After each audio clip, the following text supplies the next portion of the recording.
Да им одговориме негде. Значи, беше поставено прашање дали македонскиот јазик е словенски. Так. Да, македонскиот јазик е словенски и дел на прасловенскиот, само што не е словенски од 6 век само од ерата, ами е од 10.000 години пред нашата ера. Затоа што реков, еве и на лице место, Словени, еве Македонија. Може камерата да регистрира од зборот Македонија како се доаѓа до остров земја. Се добива Ада, што значи остров. Може да го видиме тој лист уште еднаш и малку само да ни го објасни што е напишано.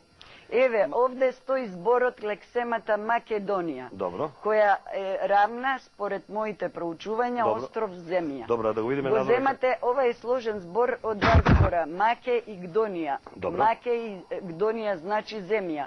Верификатор вие индоевропскиот јазик. Добро. Маке, кога го прочитате Маке, па доаѓа Масе, па Амсе, има промени. К се менува во С, Е равно на А, М е во Т. Тоа е според кои Ова правила? се според правилата за, да речеме, за пелазгискиот јазик, за старословенски, за етрурскиот. Според мене, македонскиот, бидејќи е зачатие на сите јазици, тој има кентум и сатем елементи. Што значи, можете да ги користите правилата што се познати и дадени во книгите, секој јазик има своји карактеристики. И сметате дека ова Маке доаѓа од се полека се симнува, станува Ада? Да, еве ви го. Маке, Масе, кој ќе го замените К во С, добивате Аце, Т и С, станува Т, се добива Ате. Д буквата, кога се најдува зад А, се озвучува и станува Ада и се добива остров. Ада е и ден денеска се користи остров.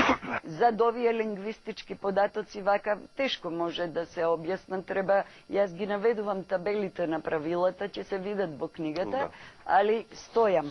Еве Словени, прашањето за Словени. Словените се исто островјани. Кога го развиете зборот Словени, добивате островјани. А од зборот слово, што го знаеме како збор, се добива острово. Еве ви го словото О.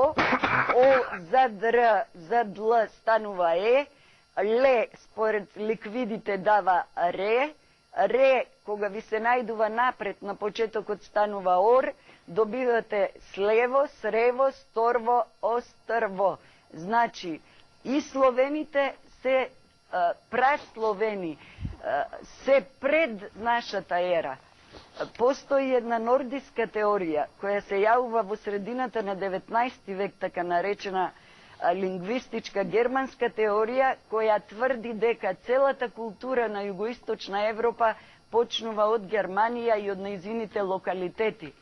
Од тогаш, таја теорија, иако се до 19 век Словен и Илис и Тројанец бил едно исто, од тогаш започнува таа поделба, која тврди дека словените се дојдени само во 6 век на Балканот, како кобајаги комарци, што вика почитуваниот Вангел Божиновски, прелетале, дошле неписмени племиња, кои избегнале од доминацијата на хуните и аварите, ама подпаднале под бугарите и бугарите ги описмениле. Ова е тезата која што не држи. Цел свет денес се повеќе во областа на науката, еден академик Асов од Москва вели, пред историјата на Рим и Грција има уште 8000 историја. Англичаните, нашите лингвисти, ви ги цитирав, тврдат дека словенството и словенската култура е многу постара и дека е од пред нашата ера и првата цивилизација на Европа. Македонскиот јазик е словенски, ама не сме од 6 век, него истото население што од ова копно пред да стане потопот. Кога станал потопот во 5500 година, за тоа има факти, ќе ви ги дадам ако сакате, можете и да ги најдете, населението се раселило од југот, од тоа копно со едно езеро во Неогенот, заминало нагоре преку Мала Азија, во Азија, во Европа. После тие исти луѓе се враќаат назад, се вика реконквиста, во родината на своите предци.